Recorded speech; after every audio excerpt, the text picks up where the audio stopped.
ఆర్థిక current affairs 1. Deloitte India దాని GDP వృద్ధి అంచనాలను FY24 మరియు FY25 కోసం సవరించింది. అంచనాలలో గణనీయమైన పెరుగుదల ఉంది.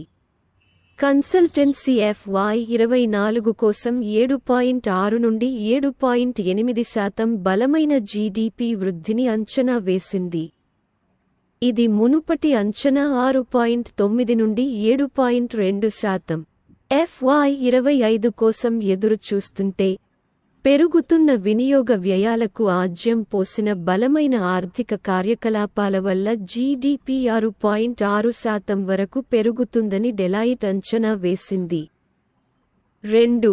భారతదేశం పెట్రోలియం క్రూడ్పై విండ్ఫాల్ పన్నును సర్దుబాటు చేసింది. మే 1 నుండి అమలులోకి వచ్చే మెట్రిక్ టన్నుకు $9,600 నుండి $8,400 భారతీయ రూపాయలకు $100 మరియు 66 సెంట్లు తగ్గించింది. ఏప్రిల్ 16న మెట్రిక్ టన్నుకు $6,800 నుండి $9,600 పన్నును ఇటీవల పెంచిన తర్వాత ఈ నిర్ణయం తీసుకోబడింది. 3. ఏప్రిల్ 2024లో భారతదేశం దాని వస్తు మరియు సేవల పన్ను (జీఎస్టీ) ఆదాయ సేకరణలో చారిత్రాత్మక మైలురాయిని సాధించింది. ఇది అపూర్వమైన $2.10 లక్షల కోట్లకు చేరుకుంది. ఇది గత సంవత్సరం కలెక్షన్ల కంటే గణనీయమైన 12.4% పెరుగుదలను గుర్తించింది. దేశీయ లావాదేవీలలో బలమైన 13.4% వృద్ధి మరియు దిగుమతులు 8.3% పెరగడం ద్వారా ఈ పెరుగుదల ప్రధానంగా నడపబడింది. 4. మార్చిలో భారతదేశ ప్రధాన రంగాల వృద్ధి ఫిబ్రవరి 7.1% నుండి 5.2%కి మందగించింది, ప్రధానంగా అధిక స్థావరం యొక్క గణాంక ప్రభావం కారణంగా. ఏదేమైనప్పటికీ, క్రమానుగతంగా 9.9% గణనీయమైన పెరుగుదల ఉంది. ఇది ఒక సంవత్సరంలో అత్యధిక వృద్ధిని సూచిస్తుంది. 5. Organisation for economic cooperation and development (OECD) 2024 నుండి 25 ఆర్థిక సంవత్సరానికి భారతదేశ జీడీపీ వృద్ధి అంచనాను 6.6%కి సవరించింది. ఈ సర్దుబాటు ప్రధానంగా పెరిగిన పబ్లిక్ ఇన్వెస్ట్మెంట్ మరియు మెరుగైన వ్యాపార సెంటిమెంట్తో నడిచే బలమైన వృద్ధిని అంచనా వేస్తుంది. 6. బలమైన ప్రభుత్వ వ్యయం, మెరుగైన కార్పొరేట్ మరియు బ్యాంకింగ్ రంగ బ్యాలెన్స్ షీట్లు మరియు వర్ధమాన ప్రైవేట్ కార్పొరేట్ క్యాపెక్స్ సైకిల్ను ఉటంకిస్తూ ఇండియా రేటింగ్స్ మరియు రీసెర్చ్ FY25కి తమ జీడీపీ వృద్ధి అంచనాను 7.1%కి సవరించాయి. అయినప్పటికీ, ప్రపంచ ఆర్థిక మందగమనం కారణంగా అసమాన వినియోగ డిమాండ్ మరియు ఎగుమతి సవాళ్లు వంటి కారణాల వల్ల వృద్ధిని నిరోధించవచ్చని వారు హెచ్చరిస్తున్నారు. 7. గణాంకాలు మరియు కార్యక్రమ అమలు మంత్రిత్వ శాఖ నుండి వచ్చిన డేటా ప్రకారం భారతదేశ పారిశ్రామిక ఉత్పత్తి వృద్ధి రేటు ఫిబ్రవరిలో 5.7%తో పోలిస్తే మార్చి 2024లో 4.9%కి క్షీణించింది. FY24 కోసం పారిశ్రామిక ఉత్పత్తి సూచిక (IIP) 5.8% వద్ద ఉంది. ఇది మునుపటి సంవత్సరంలో 5.2% నుండి పెరిగింది. మార్చి 2023లో పారిశ్రామిక ఉత్పత్తి 1.9% పెరిగింది. 8. భారతదేశంలో ఫ్యాక్టరీ ఉత్పత్తి గుర్తించదగిన పెరుగుదలను చూసింది. మార్చిలో 4.9% వృద్ధిని నమోదు చేసింది. అంతకుముందు సంవత్సరం ఇదే కాలంలో నమోదైన 1.9% నుండి గణనీయమైన పెరుగుదల. అయితే, ఈ సంఖ్య ఫిబ్రవరి 2024 నాటి 5.7% కంటే కొంచెం తగ్గింది. 2023 నుండి 24 ఆర్థిక సంవత్సరానికి ఫ్యాక్టరీ ఉత్పత్తి 5.8% పెరిగింది. ఇది అంతకు ముందు సంవత్సరంతో పోలిస్తే స్వల్పంగా పెరిగింది. ముఖ్యంగా తయారీ మరియు నిర్మాణ వస్తువుల ఉత్పత్తిలో పెరుగుదల స్పష్టంగా కనిపించింది. 9. భారతదేశ రిటైల్ ద్రవ్యోల్బణం సోమవారం విడుదల చేసిన ప్రభుత్వ గణాంకాల ప్రకారం ఏప్రిల్లో వార్షిక ప్రాతిపదికన 11 నెలల కనిష్ట స్థాయి 4.83% చేరుకుంది. గత నెల 4.85% కంటే ఈ స్వల్ప తగ్గుదల 44 మంది ఆర్థికవేత్తల రాయిటర్స్ పోల్ అంచనాలకు దగ్గరగా ఉంది. ఈ సంఖ్య 4.80% తగ్గుతుందని అంచనా వేసింది. ముఖ్యంగా ఈ సంఖ్య భారతీయ రిజర్వ్ బ్యాంక్ (ఆర్బీఐ) యొక్క 2 నుండి 6% టాలరెన్స్ బ్యాండ్ పరిధిలోకి వస్తుంది.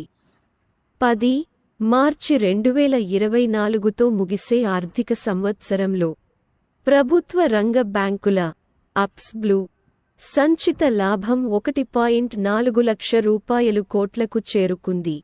ఇది మునుపటి సంవత్సరం ఆదాయాలు 1.04 లక్ష కోట్లతో పోలిస్తే 35% పెరుగుదలను గుర్తించింది.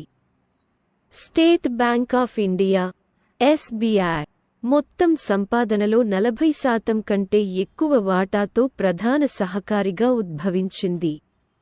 11, 2023 నుండి 24 ఆర్థిక సంవత్సరంలో reserve bank of India (RBI) తన బంగారు నిల్వలలో గణనీయమైన పెరుగుదలను చూసింది.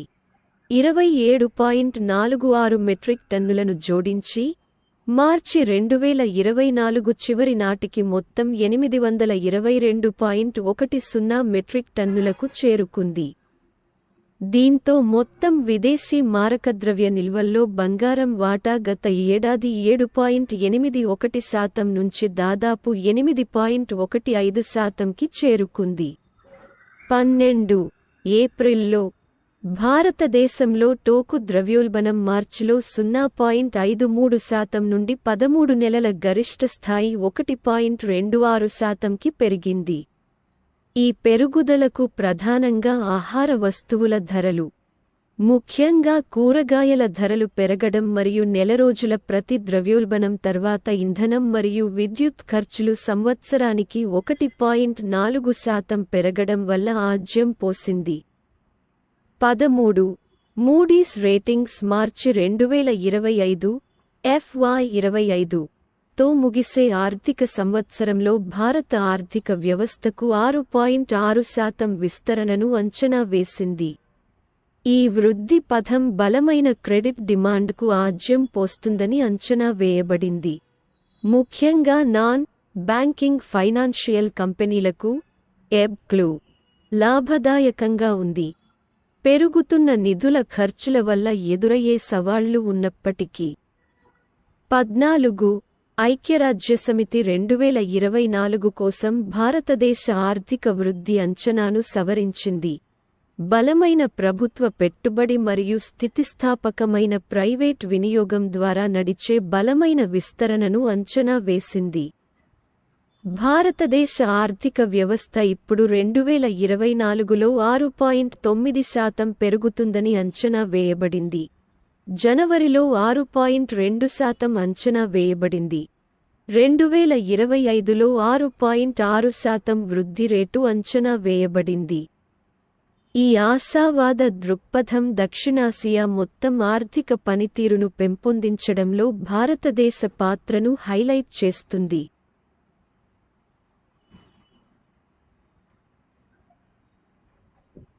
15 reserve bank of India (RBI) ప్రకారం మే 10తో ముగిసిన వారానికి భారతదేశ విదేశీ మారక నిల్వలు $2.56 కోట్ల పెరుగుదలను చూశాయి. మొత్తం $644.15 బిలియన్లకు చేరుకున్నాయి. ఇది వరుసగా 3 వారాల క్షీణత తర్వాత మునుపటి $3.668 కోట్ల పెరుగుదలను అనుసరించింది. 16 పెరుగుతున్న క్రెడిట్ డిమాండ్ మరియు పడిపోతున్న లిక్విడిటీకి ప్రతిస్పందనగా state bank of India (SBI) స్వల్పకాలిక రిటైల్ ఫిక్స్డ్ డిపాజిట్ రేట్లను 25 నుండి 75 బేసిస్ పాయింట్లు (బీపీఎస్) పెంచింది. డిసెంబర్ తర్వాత దాని మొదటి వడ్డీ రేటు పెంపును సూచిస్తుంది. ఈ చర్య ఇతర బ్యాంకులచే అనుకరించబడే అవకాశం ఉంది. డిపాజిటర్లకు మెరుగైన రాబడిని అందించడానికి వ్యూహాత్మక సర్దుబాటును ప్రతిబింబిస్తుంది. 17 జూన్ త్రైమాసికంలో జీడీపీ 8.2%, సెప్టెంబర్ త్రైమాసికంలో 8.1% మరియు డిసెంబర్ త్రైమాసికంలో 8.4% వృద్ధితో 2023 నుండి 24 ఆర్థిక సంవత్సరం మొదటి 3 త్రైమాసికాలలో భారత ఆర్థిక వ్యవస్థ బలమైన వృద్ధిని చూపింది.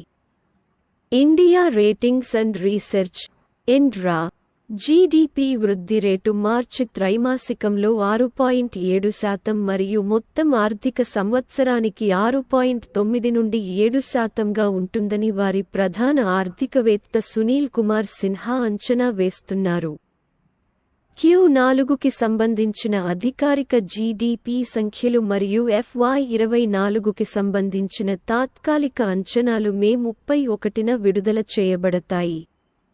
18 భారతదేశపు ఎంఎస్ఎంఈ రంగం ఘాత్కి 30% పైగా సహకరిస్తోంది మరియు సుమారు 12 కోట్ల మందికి ఉపాధి కల్పిస్తోంది. దాదాపు 28.2 లక్షల కోట్ల రుణ అంతరాన్ని ఎదుర్కొంటోంది. RXIL యొక్క trade receivables discounting system trades platform ప్రారంభమైనప్పటి నుండి ₹1,00,000 కోట్ల విలువైన 50 లక్షల ఇన్వాయిస్లకు ఫైనాన్సింగ్ చేయడం ద్వారా ఒక మైలురాయిని సాధించింది. 19 భారతదేశంలోకి నికర విదేశీ ప్రత్యక్ష పెట్టుబడులు FDI 2023 నుండి 24 FY24 ఆర్థిక సంవత్సరంలో 62.17% గణనీయమైన తగ్గుదలని చవిచూసింది. ఇది అంతకుముందు సంవత్సరం $27.98 కోట్ల నుండి ఉదయం 11:02 బిలియన్లకు పడిపోయింది. ఈ క్షీణతకు ప్రధానంగా మూలధనాన్ని స్వదేశానికి తరలించడం మరియు విదేశాలలో భారతీయ కంపెనీల పెట్టుబడులు పెరగడం కారణమని చెప్పవచ్చు. 20 బీమా పరిశ్రమలో కార్పొరేట్ గవర్నెన్స్ను బలోపేతం చేసే లక్ష్యంతో insurance regulatory and development authority of India (IRDAI) బీమా కంపెనీలతో చట్టబద్ధమైన ఆడిటర్ల ఎంగేజ్మెంట్ వ్యవధిని 10 సంవత్సరాల నుండి 4 సంవత్సరాలకు తగ్గించే కొత్త మార్గదర్శకాలను జారీ చేసింది. ఈ వ్యూహాత్మక నిర్ణయం క్రమం తప్పకుండా భ్రమణం మరియు ఆడిట్ సంస్థల స్వతంత్రతను నిర్ధారించడానికి సిద్ధంగా ఉంది, తద్వారా రంగంలో పారదర్శకత మరియు జవాబుదారీతనం పెరుగుతుంది. 21 కమోడిటీ డెరివేటివ్స్ మార్కెట్లో లిక్విడిటీని మెరుగుపరచడానికి వ్యూహాత్మక చర్యగా securities and exchange board of India (SEBI) commodity డెరివేటివ్ల డెలివరీ వ్యవధిని మునుపటి 5 రోజుల నుండి 3 రోజులకు తగ్గించింది. ఈ నియంత్రణ మార్పు జూలై 1, 2024 నుండి అమలులోకి వచ్చేలా సెట్ చేయబడింది మరియు ఈ తేదీ తర్వాత షెడ్యూల్ చేయబడిన స్టాగర్డ్ డెలివరీతో కూడిన ఒప్పందాలకు ఇది వర్తిస్తుంది. 22 దాని తాజా నివేదికలో క్రిసిల్ రేటింగ్స్ 2025 ఆర్థిక సంవత్సరానికి బ్యాంక్ క్రెడిట్ వృద్ధిలో మందగమనాన్ని 14%కి అంచనా వేసింది. ఇది FY24లో అంచనా వేసిన 16% వృద్ధి నుండి 200 బేసిస్ పాయింట్ల క్షీణతను సూచిస్తుంది. అధిక బేస్ ఎఫెక్ట్, రిస్క్ వెయిట్స్లో రివిజన్ మరియు జీడీపీ వృద్ధిలో కొంచెం నెమ్మదిగా ఉండటం వంటి వివిధ కారకాలు ఈ నియంత్రణకు ఆపాదించబడ్డాయి.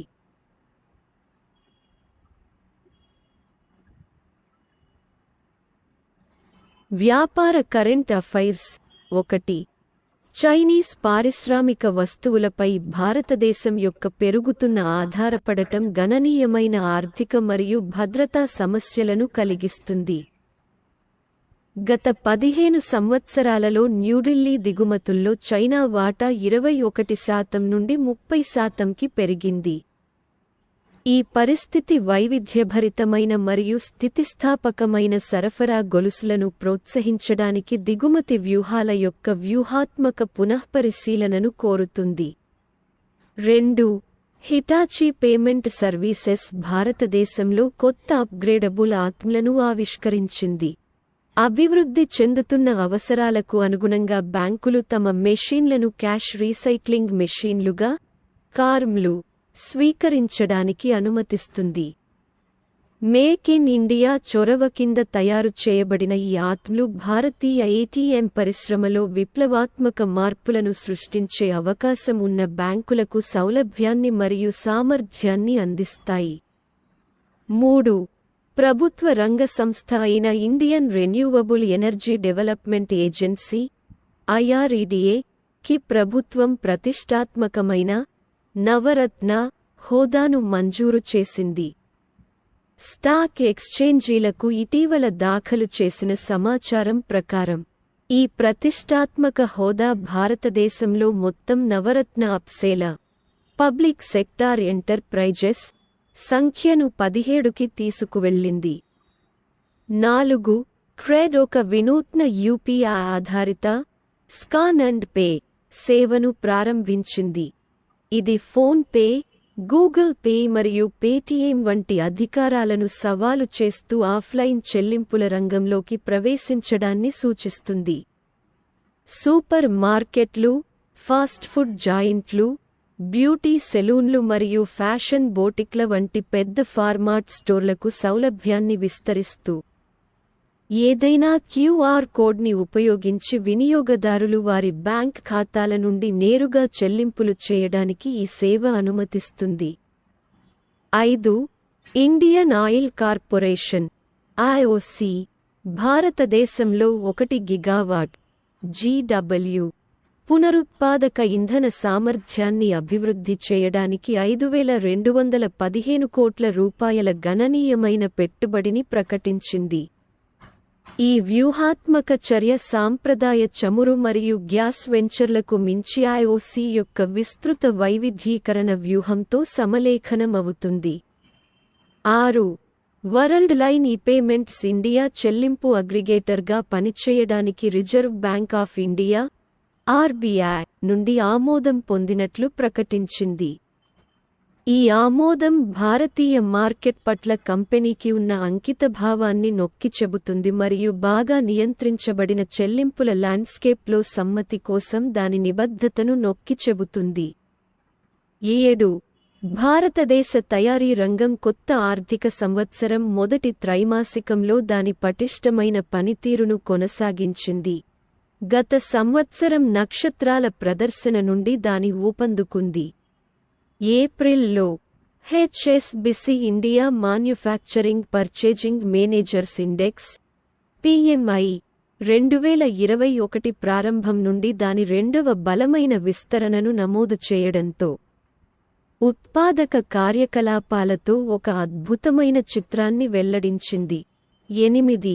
భారతీయ స్టార్టప్ల యొక్క డైనమిక్ ల్యాండ్స్కేప్లో మాజీ భారత్ పే COO ధ్రువ్ ధన్రాజ్ బహల్ తన తొలి ఫండ్ ఎటర్నల్ క్యాపిటల్ను ప్రారంభించడం ద్వారా వెంచర్ క్యాపిటల్ ప్రపంచంలోకి అడుగుపెట్టారు. దీనితో గ్రీన్ షూ ఎంపికతో సహా రూ. 240 కోట్ల గణనీయమైన కార్పస్ ఉంది. 9. మైక్రోన్ ఇండియా యొక్క సనంద్ యూనిట్ 2025లో గ్లోబల్ ఎగుమతిపై దృష్టి సారించి దేశీయంగా తయారు చేయబడిన సెమీకండక్టర్ చిప్ల ప్రారంభ బ్యాచ్ను ఆవిష్కరించడానికి సిద్ధమైంది. ఆనంద్ రామమూర్తి, మేనేజింగ్ డైరెక్టర్, అభివృద్ధి చెందుతున్న ప్రపంచ డిమాండ్, వ్యూహాత్మక భాగస్వామ్యాలు మరియు వివిధ రంగాలలో విస్తరించి ఉన్న విభిన్న అప్లికేషన్లను నొక్కి చెప్పారు. ముఖ్యంగా సైబర్ సెక్యూరిటీ వంటి సముచిత డొమైన్లలో చురుకుదనం మరియు ప్రతిభ కొరతను నొక్కి చెప్పారు. 10. Adani green energy limited (AGEL) Rajasthan మరియు గుజరాత్లలో 750 మెగావాట్ల సోలార్ ప్రాజెక్టుల కోసం 5 ప్రముఖ అంతర్జాతీయ బ్యాంకుల కన్సార్టియం నుండి $400 మిలియన్ల ఫైనాన్సింగ్ను విజయవంతంగా పొందింది. నవంబర్ 2024 నుండి ఆన్లైన్లోకి వచ్చే అవకాశం ఉన్న ఈ ప్రాజెక్టుల నిర్మాణానికి ఫైనాన్సింగ్ మద్దతు ఇస్తుంది. 11.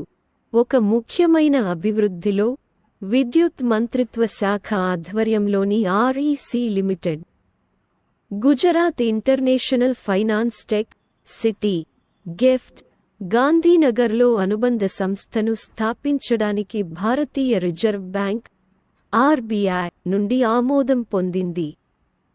ఈ చర్య భారతదేశంలో అభివృద్ధి చెందుతున్న ఆర్థిక సేవల కేంద్రంగా దాని పోర్ట్ఫోలియోను వైవిధ్యపరచడానికి మరియు వృద్ధికి కొత్త మార్గాల్లోకి ప్రవేశించడానికి ఆర్ఈసీ యొక్క వ్యూహాత్మక చొరవను ప్రతిబింబిస్తుంది. 12. భారతదేశం మరియు ఘనా రెండు దేశాల మధ్య తక్షణ మరియు తక్కువ ఖర్చుతో కూడిన నిధుల బదిలీలను సులభతరం చేయడానికి వారి చెల్లింపు వ్యవస్థలు యూపీఐ మరియు ఘిప్స్లను ఏకీకృతం చేయడానికి సిద్ధంగా ఉన్నాయి. 6 నెలల్లో ఎన్పీసీఐ యొక్క యూపీఐ ఘనా యొక్క జీహెచ్ఐపిఎస్ఎస్ ప్లాట్ఫారంలో పనిచేయడానికి సిద్ధంగా ఉంది. ఇది ఆర్థిక సహకారంలో ముఖ్యమైన దశను సూచిస్తుంది. 13. చెల్లింపులు మరియు రుణ వ్యాపారాలను పర్యవేక్షిస్తున్న ప్రెసిడెంట్ మరియు చీఫ్ ఆపరేటింగ్ ఆఫీసర్ అయిన భావేష్ గుప్తా వ్యక్తిగత కారణాల వల్ల సలహాదారుగా మారతారు. ఈ చర్య పేటీఎం యొక్క గ్రోత్ ఇనిషియేటివ్లలో సజావుగా కొనసాగేందుకు ఉద్దేశించబడింది. ఇంతలో Rakesh Singh Paytm money limited యొక్క కొత్త సీఈఓగా నియమితులయ్యారు. సంపద నిర్వహణ ఉత్పత్తులలో స్కేలింగ్ మరియు ఆవిష్కరణలపై కొత్త దృష్టిని సూచిస్తారు. 14. National company law tribunal NCLT Mumbai Reliance broadcast network యొక్క బిగ్ 92.7 FM కోసం సఫైర్ మీడియా కొనుగోలు ప్రణాళికను మంజూరు చేసింది. ఈ ఆమోదం దివాలా మరియు దివాలా కోడ్ కింద ఫిబ్రవరి 2023లో ప్రారంభించబడిన రిజల్యూషన్ ప్రక్రియను అనుసరిస్తుంది.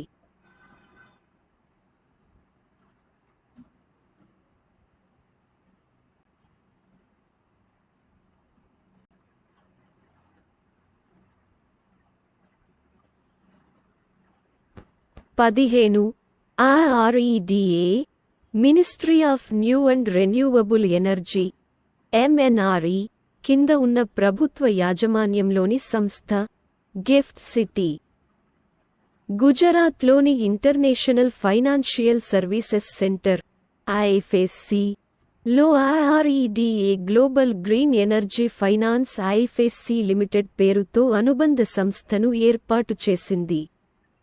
ఈ చర్య భారతదేశంలో పునరుత్పాదక ఇంధన రంగం వృద్ధికి మద్దతు ఇవ్వడానికి ప్రపంచ ఆర్థిక మార్కెట్లను ప్రభావితం చేయడం లక్ష్యంగా పెట్టుకుంది. 16. సునీల్ భారతి మిట్టల్ నేతృత్వంలోని భారతీ ఎంటర్ప్రైజెస్ బహిరంగ మార్కెట్ లావాదేవీల ద్వారా ఐసిఐసిఐ లాంబార్డ్ జనరల్ ఇన్సూరెన్స్ కంపెనీకి చెందిన 38.50 లక్షల షేర్లను ఇండియన్ రూపీ 663 కోట్లకు ఉపసంహరించుకుంది. ఈ విక్రయం ఐసిఐసిఐ లాంబార్డ్లో భారతీ ఎంటర్ప్రైజెస్ వాటాను 2.43% నుండి 1.63%కి తగ్గించింది. అదే సమయంలో ప్రమోటర్ అయిన ఐసిఐసిఐ బ్యాంక్ 21 లక్షల షేర్లను కొనుగోలు చేయడం ద్వారా ఐసిఐసిఐ లాంబార్డ్లో తన వాటాను 51.7%కి పెంచుకుంది. 17. జీటా అత్యాధునిక బ్యాంకింగ్ టెక్నాలజీని అందించే గ్లోబల్ ప్రొవైడర్. డెమోక్రాటైజింగ్ క్రెడిట్ 2024లో తన digital క్రెడిట్ను service ఆఫర్గా ఆవిష్కరించింది.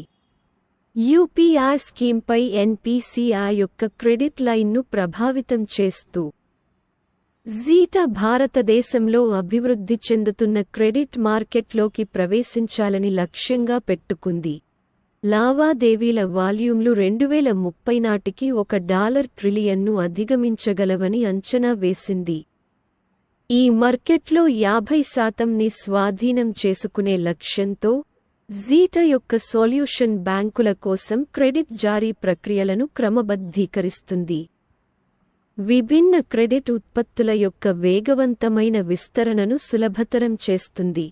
18 Thomas cook India టీసీపే ప్రారంభించడం ద్వారా అంతర్జాతీయ నగదు బదిలీలలో విప్లవాత్మక మార్పులు చేసింది. ఇది రెమిటెన్స్ ప్రక్రియను సులభతరం చేయడానికి మరియు మెరుగుపరచడానికి రూపొందించబడిన వినియోగదారు స్నేహపూర్వక డిజిటల్ సేవ. సాంప్రదాయకంగా విదేశాలకు డబ్బు పంపడం అనేది దుర్భరమైన వ్రాతపని మరియు పరిమిత పని గంటలను కలిగి ఉంటుంది. అత్పతో కస్టమర్లు ఇప్పుడు 24 సార్లు 7 చెల్లింపులను సులభంగా మరియు సామర్థ్యంతో ఆనందించవచ్చు. 19 హిందూజా గ్రూప్ యొక్క IndusInd international holdings (IIHL) Reliance capital కొనుగోలు కోసం insurance regulatory and development authority of India (IRDAI) నుండి ఆమోదం పొందింది. ఈ సముపార్జనలో రిలయన్స్ జనరల్ ఇన్సూరెన్స్ మరియు రిలయన్స్ నిప్పన్ లైఫ్ ఇన్సూరెన్స్తో సహా రిలయన్స్ క్యాపిటల్ యొక్క బీమా అనుబంధ సంస్థలు ఉన్నాయి. 20 డిజిటల్ సేవలు మరియు కన్సల్టింగ్లో గ్లోబల్ లీడర్ అయిన ఇన్ఫోసిస్, దాని artificial intelligence management system AIIMS కోసం TUV ఇండియా ద్వారా ISO 42001 నుండి 2023 సర్టిఫికేషన్ను పొందింది. ఈ సర్టిఫికేషన్ బాధ్యతాయుతమైన AI పద్ధతులను అమలు చేయడం మరియు నియంత్రణ ప్రమాణాలకు కట్టుబడి ఉండటంలో ఇన్ఫోసిస్ నిబద్ధతను హైలైట్ చేస్తుంది.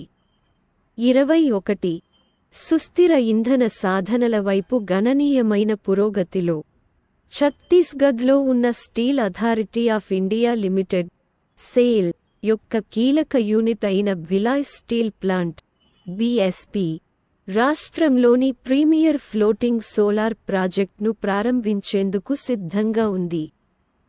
ఈ వెంచర్ పునరుత్పాదక ఇంధనం వైపు ఛత్తీస్గఢ్ ప్రయాణంలో కీలక ఘట్టాన్ని సూచిస్తుంది మరియు పర్యావరణ అనుకూల కార్యక్రమాలను ప్రోత్సహిస్తూ కార్బన్ పాదముద్రను తగ్గించడంలో BSP నిబద్ధతను నొక్కి చెబుతుంది.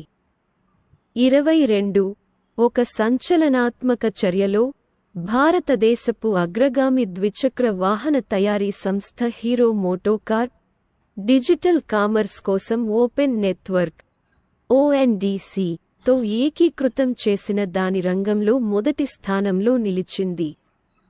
ONDC ప్లాట్ఫారంను ఉపయోగించుకోవడం ద్వారా హీరో మోటోకార్ప్ తన కస్టమర్లకు యాక్సెసిబిలిటీని మరియు సౌలభ్యాన్ని పెంపొందించుకోవాలని లక్ష్యంగా పెట్టుకుంది. ద్విచక్ర వాహనాల విడిభాగాలు, ఉపకరణాలు మరియు వస్తువులను కొనుగోలు చేయడానికి అతుకులు లేని డిజిటల్ అనుభవాన్ని అందిస్తోంది. 23 ఒక ముఖ్యమైన చర్యగా శ్రీలంకలో UPI చెల్లింపులను పరిచయం చేయడానికి ఫోన్ పే లంక్పతో చేతులు కలిపింది. ఈ సహకారం ఫోనెఫ్ వినియోగదారులను లంక పే QR వ్యాపారుల అంతటా లావాదేవీల కోసం UPI సజావుగా ఉపయోగించుకోవడానికి అనుమతిస్తుంది. ప్రయాణ సమయంలో వారికి అవగాహన మరియు భద్రతను అందిస్తుంది. 24 federation of Indian export organisations FIEO భారతదేశ సరుకుల ఎగుమతులు FY25లో $500 -510 బిలియన్లకు చేరుకుంటాయని అంచనా వేసింది. గత ఆర్థిక సంవత్సరంలో 3% సంకోచం నుండి పుంజుకుంది. సేవల ఎగుమతులు $390 -400 బిలియన్లకు దోహదం చేస్తాయని అంచనా వేయబడింది. మొత్తం ఎగుమతులు సుమారు $890 -910 బిలియన్లకు చేరుకుంటాయి. ఇంజనీరింగ్, అడ్వర్టైజింగ్ సర్వీసెస్ మరియు గ్లోబల్ కెపాబిలిటీ సెంటర్ల విస్తరణ వంటివి ఈ వృద్ధిని నడిపించే ముఖ్యమైన రంగాలు. 25 ఆటోమోటివ్ రంగంలో పెరిగిన డిమాండ్ను దృష్టిలో ఉంచుకుని మహీంద్రా మరియు మహీంద్రా లిమిటెడ్ రాబోయే 3 ఏళ్లలో తన ఆటోమోటివ్ వ్యాపారంలో 26,000 కోట్ల రూపాయలు పెట్టుబడి పెట్టడానికి ప్రతిష్టాత్మకమైన ప్రణాళికను ఆవిష్కరించింది. ఈ ముఖ్యమైన పెట్టుబడి FY25 నుండి FY27 వరకు ఉంటుంది మరియు కొత్త వాహనాలను అభివృద్ధి చేయడం మరియు ఉత్పత్తి సామర్థ్యాన్ని పెంచడం లక్ష్యంగా పెట్టుకుంది. 26 భారత ప్రభుత్వం కోల్ ఇండియా NMDC మరియు ONGC విదేశీ లిమిటెడ్ OVL వంటి ప్రభుత్వ రంగ సంస్థల కోసం విదేశాలలో కీలకమైన ఖనిజ ఆస్తులను చురుకుగా వెతకడానికి ప్రణాళికలను ప్రకటించింది. క్లీన్ ఎనర్జీ టెక్నాలజీలు మరియు ఎలక్ట్రిక్ వాహనాలతో సహా వివిధ పరిశ్రమలకు అవసరమైన కీలకమైన ఖనిజ వనరులను భద్రపరచడం ఈ వ్యూహాత్మక చర్య లక్ష్యం.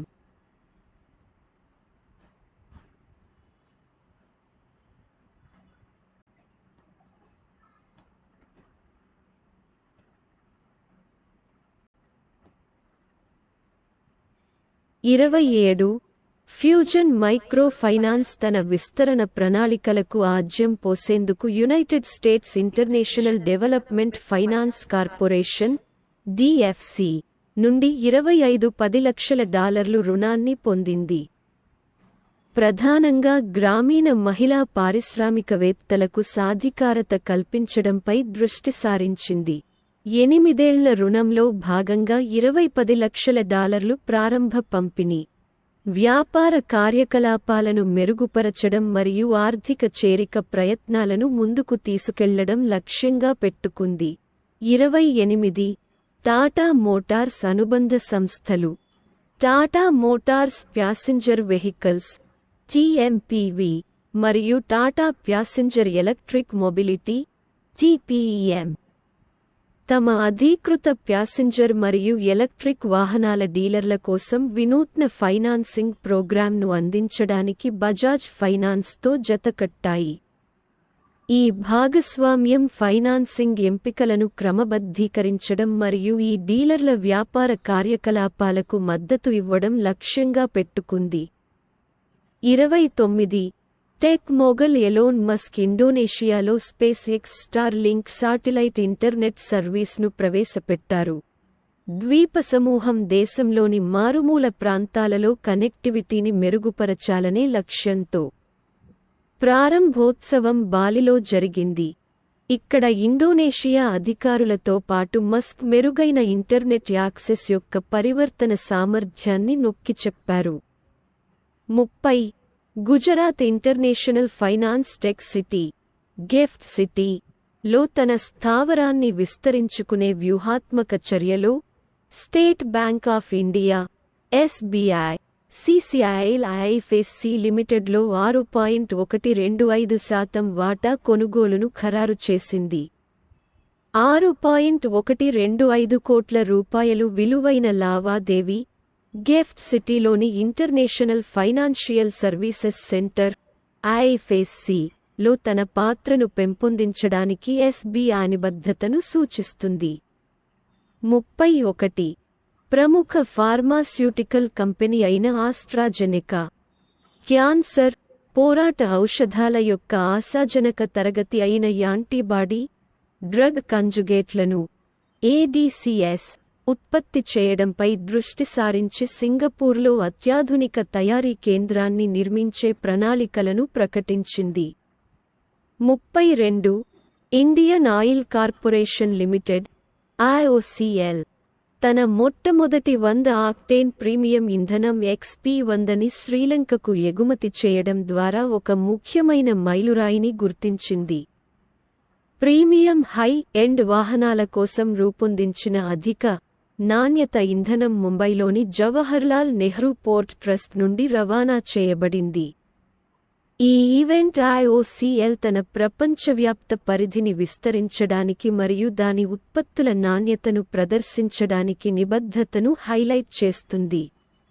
33 ఎయిర్బస్ హెలికాప్టర్ల సహకారంతో SEDB ఇటీవలి మెమోరాండమ్ ఆఫ్ అండర్స్టాండింగ్ MOU ద్వారా భారతదేశంలో హెలికాప్టర్ ఫైనాన్సింగ్ రంగంలోకి ప్రవేశించింది. ఈ భాగస్వామ్యం దేశంలోని సంభావ్య సివిల్ ఆపరేటర్ల కోసం ఎయిర్బస్ హెలికాప్టర్ల ఫైనాన్సింగ్ను సులభతరం చేయడం లక్ష్యంగా పెట్టుకుంది.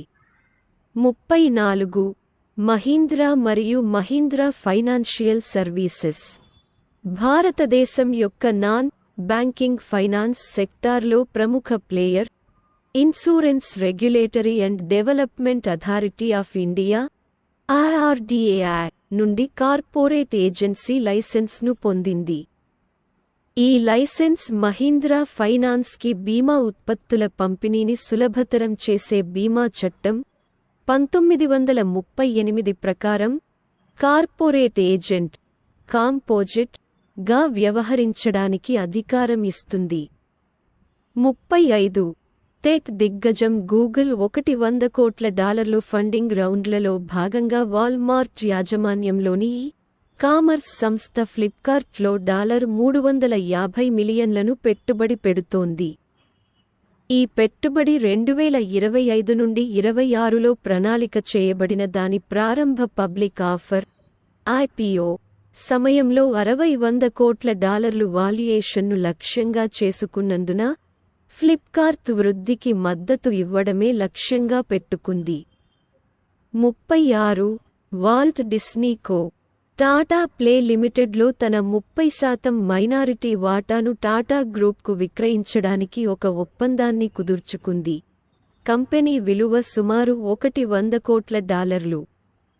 ఈ చర్య డిస్నీ తన భారతీయ యూనిట్ను ముఖేష్ అంబానీ యొక్క వయాకామ్ 18 మీడియా ప్రైవేట్తో విలీనం చేయడంపై దృష్టి పెట్టడానికి అనుమతిస్తుంది. ఇది $8.5 కోట్ల ఎంటర్టైన్మెంట్ దిగ్గజం. 37 టాటా కన్సల్టెన్సీ సర్వీసెస్ TCS కువైట్లోని ప్రముఖ వాణిజ్య బ్యాంకు అయిన బుర్గాన్ బ్యాంక్ యొక్క కోర్ బ్యాంకింగ్ టెక్నాలజీని ఆధునీకరించడానికి ఒక ఒప్పందంపై సంతకం చేసింది.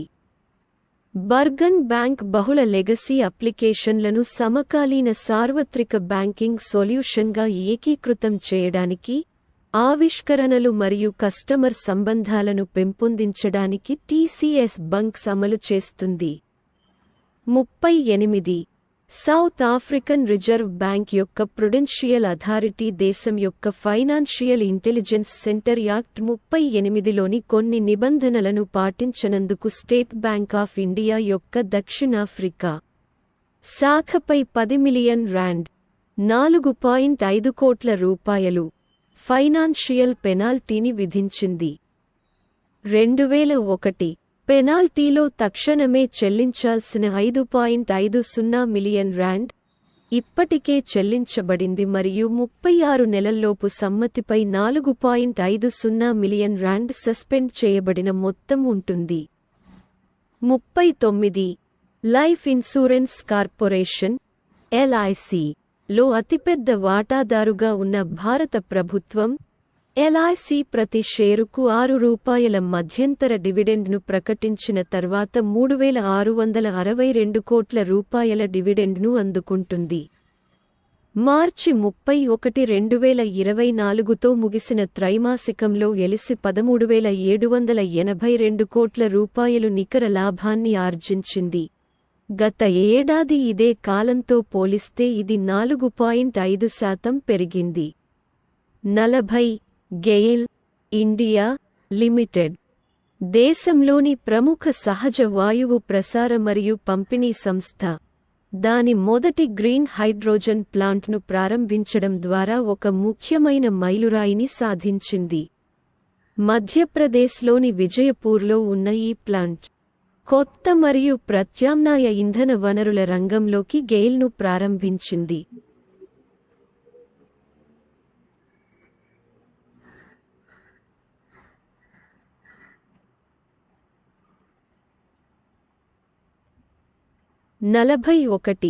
రిలయన్స్ ఇండస్ట్రీస్ 12 సంవత్సరాల క్రితం రూపొందించిన ప్రాజెక్ట్ జూన్లో చెన్నై సమీపంలోని మప్పేడు వద్ద భారతదేశపు మొట్టమొదటి మల్టీమోడల్ లాజిస్టిక్స్ పార్క్ నిర్మాణాన్ని ప్రారంభించనుంది. ప్రారంభంలో ఎదురుదెబ్బలు తగిలినప్పటికీ తిరువళ్ళూరు జిల్లాలో 184.27 ఎకరాల విస్తీర్ణంలో రూ. 1424 కోట్ల విలువైన ఈ ప్రాజెక్ట్ ఇప్పుడు దక్షిణ ప్రాంత లాజిస్టిక్స్ ల్యాండ్స్కేప్లో విప్లవాత్మక మార్పులు తెచ్చే అవకాశంతో ముందుకు సాగడానికి సిద్ధంగా ఉంది. 42 టెక్ దిగ్గజం గూగుల్ $100 కోట్ల ఫండింగ్ రౌండ్లలో భాగంగా వాల్మార్ట్ యాజమాన్యంలోని కామర్స్ సంస్థ ఫ్లిప్కార్ట్లో $350 లక్షల పెట్టుబడి పెడుతోంది. ఈ పెట్టుబడి 2025 నుండి 26లో ప్రణాళిక చేయబడిన దాని ప్రారంభ పబ్లిక్ ఆఫర్ (IPO) సమయంలో $60 కోట్ల వాల్యుయేషన్ను లక్ష్యంగా చేసుకున్నందున ఫ్లిప్కార్ట్ వృద్ధికి మద్దతు ఇవ్వడమే లక్ష్యంగా పెట్టుకుంది. 43 వాల్ట్ డిస్నీ కో. టాటా ప్లే లిమిటెడ్లో తన 30% మైనారిటీ వాటాను టాటా గ్రూప్కు విక్రయించడానికి ఒక ఒప్పందాన్ని కుదుర్చుకుంది. కంపెనీ విలువ సుమారు $100 కోట్ల. ఈ చర్య డిస్నీ తన భారతీయ యూనిట్ను ముఖేష్ అంబానీ యొక్క వయాకామ్ 18 మీడియా ప్రైవేట్తో విలీనం చేయడంపై దృష్టి పెట్టడానికి అనుమతిస్తుంది. ఇది $8.5 కోట్ల ఎంటర్టైన్మెంట్ దిగ్గజం. 44 టాటా కన్సల్టెన్సీ సర్వీసెస్ (TCS) కువైట్లోని ప్రముఖ వాణిజ్య బ్యాంకు అయిన బర్గాన్ బ్యాంక్ కోర్ బ్యాంకింగ్ టెక్నాలజీని ఆధునీకరించడానికి ఒక ఒప్పందంపై సంతకం చేసింది. బర్గన్ బ్యాంక్ బహుళ లెగసీ అప్లికేషన్లను సమకాలీన సార్వత్రిక బ్యాంకింగ్ సొల్యూషన్గా ఏకీకృతం చేయడానికి, ఆవిష్కరణలు మరియు కస్టమర్ సంబంధాలను పెంపొందించడానికి TCS బంక్స్ అమలు చేస్తుంది. 45 సౌత్ ఆఫ్రికన్ రిజర్వ్ బ్యాంక్ యొక్క ప్రుడెన్షియల్ అథారిటీ దేశం యొక్క ఫైనాన్షియల్ ఇంటెలిజెన్స్ సెంటర్ యాక్ట్ 38లోని కొన్ని నిబంధనలను పాటించనందుకు స్టేట్ బ్యాంక్ ఆఫ్ ఇండియా యొక్క దక్షిణాఫ్రికా శాఖపై R10 మిలియన్ $4.5 కోట్ల ఫైనాన్షియల్ పెనాల్టీని విధించింది. 2001 పెనాల్టీలో తక్షణమే చెల్లించాల్సిన $5.50 మిలియన్ ఇప్పటికే చెల్లించబడింది మరియు 36 నెలల్లోపు సమ్మతిపై $4.50 మిలియన్ సస్పెండ్ చేయబడిన మొత్తం ఉంటుంది. 46 లైఫ్ ఇన్సూరెన్స్ కార్పొరేషన్ (LIC) లో అతిపెద్ద వాటాదారుగా ఉన్న భారత ప్రభుత్వం LIC ప్రతి షేరుకు ₹6 మధ్యంతర డివిడెండ్ను ప్రకటించిన తర్వాత $3,662 కోట్ల డివిడెండ్ను అందుకుంటుంది. మార్చి 31, 2024తో ముగిసిన త్రైమాసికంలో ఎలిసి $13,782 కోట్ల నికర లాభాన్ని ఆర్జించింది. గత ఏడాది ఇదే కాలంతో పోలిస్తే ఇది 4.5% పెరిగింది. 47 గెయిల్ ఇండియా లిమిటెడ్ దేశంలోని ప్రముఖ సహజ వాయువు ప్రసార మరియు పంపిణీ సంస్థ దాని మొదటి గ్రీన్ హైడ్రోజన్ ప్లాంట్ను ప్రారంభించడం ద్వారా ఒక ముఖ్యమైన మైలురాయిని సాధించింది. మధ్యప్రదేశ్లోని విజయపూర్లో ఉన్న ఈ ప్లాంట్ కొత్త మరియు ప్రత్యామ్నాయ ఇంధన వనరుల రంగంలోకి గెయిల్ను ప్రారంభించింది. 48 రిలయన్స్ ఇండస్ట్రీస్ 12 సంవత్సరాల క్రితం రూపొందించిన ప్రాజెక్ట్ జూన్లో చెన్నై సమీపంలోని మప్పేడు వద్ద భారతదేశపు మొట్టమొదటి మల్టీమోడల్ లాజిస్టిక్స్ పార్క్ నిర్మాణాన్ని ప్రారంభించనుంది. ప్రారంభంలో ఎదురుదెబ్బలు తగిలినప్పటికీ తిరువళ్ళూరు జిల్లాలో 184.27 ఎకరాల విస్తీర్ణంలో రూ. 1424 కోట్ల విలువైన ఈ ప్రాజెక్ట్ ఇప్పుడు దక్షిణ ప్రాంత లాజిస్టిక్స్ ల్యాండ్స్కేప్లో విప్లవాత్మక మార్పులు తెచ్చే అవకాశంతో ముందుకు సాగడానికి సిద్ధంగా ఉంది. 49 భారతదేశపు ప్రధాన రిఫైనింగ్ కంపెనీ అయిన రిలయన్స్ ఇండస్ట్రీస్ రష్యాకు చెందిన రోస్నెఫ్ట్తో ఒక ముఖ్యమైన ఒప్పందాన్ని కుదుర్చుకుంది. ఈ ఒప్పందం ప్రకారం రిలయన్స్ రష్యా రూబిళ్లు చెల్లించి రోస్నెఫ్ట్ నుండి నెలకు కనీసం 3 మిలియన్ బ్యారెళ్ల చమురును కొనుగోలు చేస్తుంది.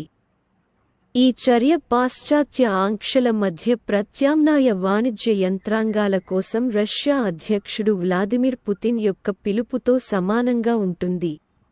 అదనంగా, ఓపెక్ ప్లస్ సరఫరా కోతలను పొడిగించాలనే అంచనాల మధ్య రాయితీ ధరల వద్ద చమురును పొందేందుకు రిలయన్స్ను ఒప్పందం అనుమతిస్తుంది.